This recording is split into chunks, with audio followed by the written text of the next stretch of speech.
Hey y'all, Matt here from RetroOnly.com. Today we're going to be talking again about the Nintendo Switch. And specifically today I'm going to be talking about Joy-Cons and how long they will take to charge when they are connected to the Switch dock. Before I get into that, please be sure to hit the like button and then also subscribe to our channel. It really does help us out a lot and also allows other people all around the world to see this video and the other videos on our channel so they can be helped too.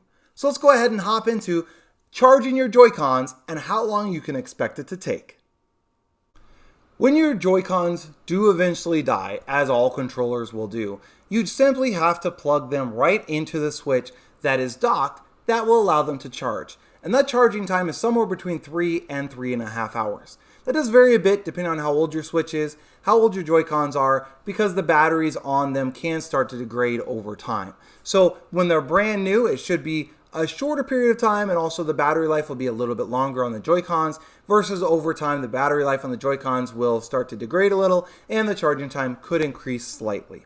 That's just a general rule though. As I said, it's normally between 3 and 3.5 hours. Some people have reported that they've got it done in 2.5 hours. Other people have said it's taken 4 hours. Most of the time when you hear those sorts of reports, it's simply because people aren't keeping an accurate count or aren't keeping exact track of how long it takes to charge their Joy-Cons. Or in the case of it being shorter, it's because the Joy-Cons weren't fully dead. That 3 to 3.5 hours is from 0 to 100%. So that means you play and you play and you play until the Joy-Cons stop working entirely. Not they pop up on the screen and say low battery. There's a difference. Playing until they're entirely dead will obviously take a little bit longer because you do have some reserve power that's not used. If as soon as it says your Joy-Con batteries are low, you charge it immediately, it will be shorter, maybe 2.5 hours, somewhere in there. Now, obviously, that's a lot better than what we used to have to do. I remember on many consoles growing up when the first wireless controllers came out, we had AA batteries that we used for these controllers. I remember it was either the Xbox or the Xbox 360. It had wireless controllers. It had a little cover on the back that you pop the 2 AA batteries in, and we went through so many batteries playing on that console.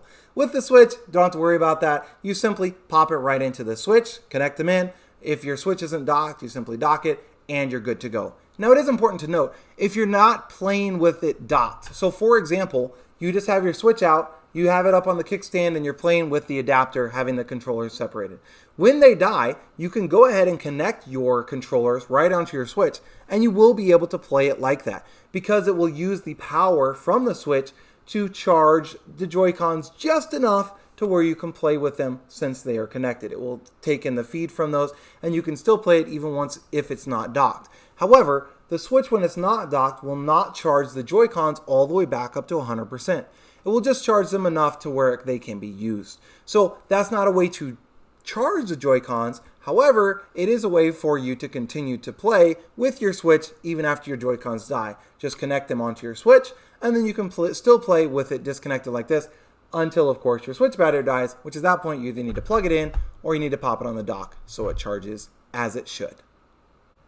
I hope that this video has been helpful to you in answering your questions about the Joy-Cons charging, how long you can expect it to take, and those sorts of things. If you do have any additional questions, feel free to comment down below. I do always try and respond to any comments that are made on the videos. So please, if you have any questions, any comments, any concerns, or you just want to love on my t-shirt, then that's fine as well.